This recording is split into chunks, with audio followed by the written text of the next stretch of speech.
Welcome again, Maxim here, and in this video I will talk about landing crafts. How many there are at the moment, are they useful anyhow, and where to look for them. Let me skip the possibility of buying them on the market, as it is just too obvious. Each landing craft has its own unique ability that you can use with an air support. This is a special item that you can put into your gear wheel and use it on a mission, once every 5 minutes.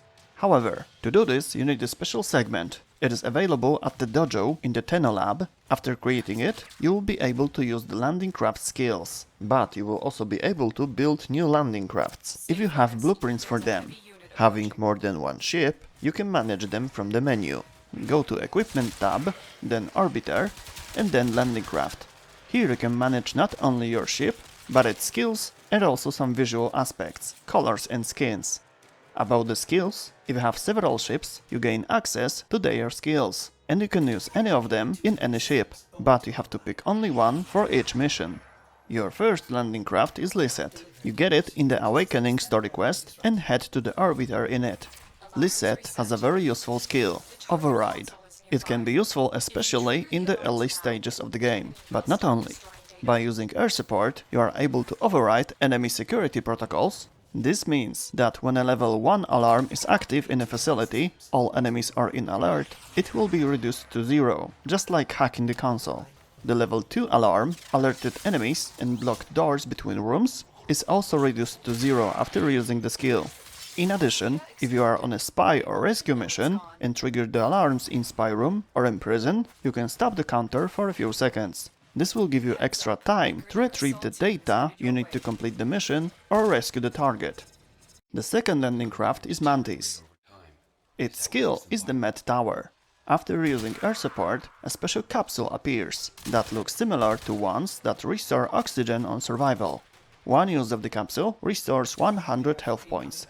This skill can be useful in early game stages, for instance on survival missions. How to get Mantis? Landing crafts have their blueprints on the market for credits. Mantis parts, and to be more precise, blueprints of the parts, you can get from Rare Corpus, Grenier, and Orokin containers. From the first two, the chance is 30%. From the last one, it is a guaranteed item. These containers can particularly appear on every mission on a given faction, but there is a very low chance for them to spawn. Now Scimitar. Its skill is Carpet Bomb. It doesn't deal much damage, but it can be used as a crowd control when you are in trouble. Falling missiles can knock over your opponents and give you, for example, the opportunity to escape from a difficult situation. You can get blueprints for Scimitar parts from some of many bosses that can hunt the player.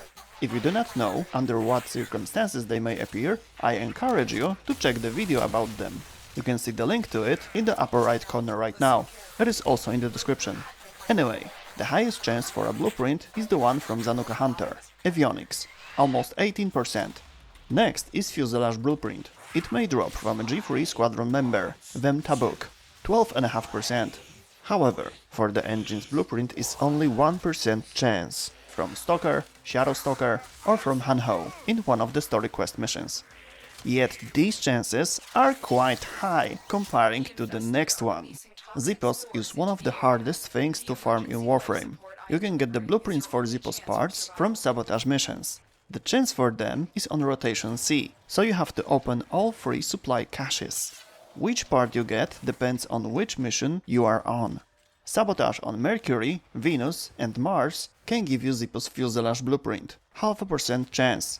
Engine's blueprint can be found on the Sabotage on Ceres, Jupiter, Saturn and Lua. All of these locations, except the last one, the chance is 0.5%, while on Lua it is 1.29% chance. The last is Avionics blueprint. You can find it on Uranus, Neptune, Pluto, Sedna, Kuva Fortress and the Void. In all locations, except the last one, chance is 0.5%. The Kuva Fortress is an exception, because there you have to go extermination mission, not sabotage. But still, you have to open 3 supply caches to get the rotation C. And about the Void, there are 2 sabotage missions, one of which is more profitable. On Striebeck you have 0.5%, while on Marduk this chance is 1.01%. I have been playing for a few years and only found one part, So if you want this landing craft, I recommend investing your time in trading. mods, prime parts, ribbons, or reselling purchased items, so that you can simply buy Xiphos on the market. Or you can just buy platinum, that's also an option. And what is its ability? Air support summons a sentry gun that fires at enemies within a range. Next landing craft is Nightwave. It's named like Nora's radio, with weekly tasks. And this is the place where you can get it, but not always. You must check is it present in the rewards for achieving new levels. If you don't see it there in the current season, just wait for the next one. Items reappear between seasons. All you need to do is to check Nightwave rewards once every 44 months. Its skill, named Dreamers, can put mobs asleep within 10-meter range and works 20 seconds.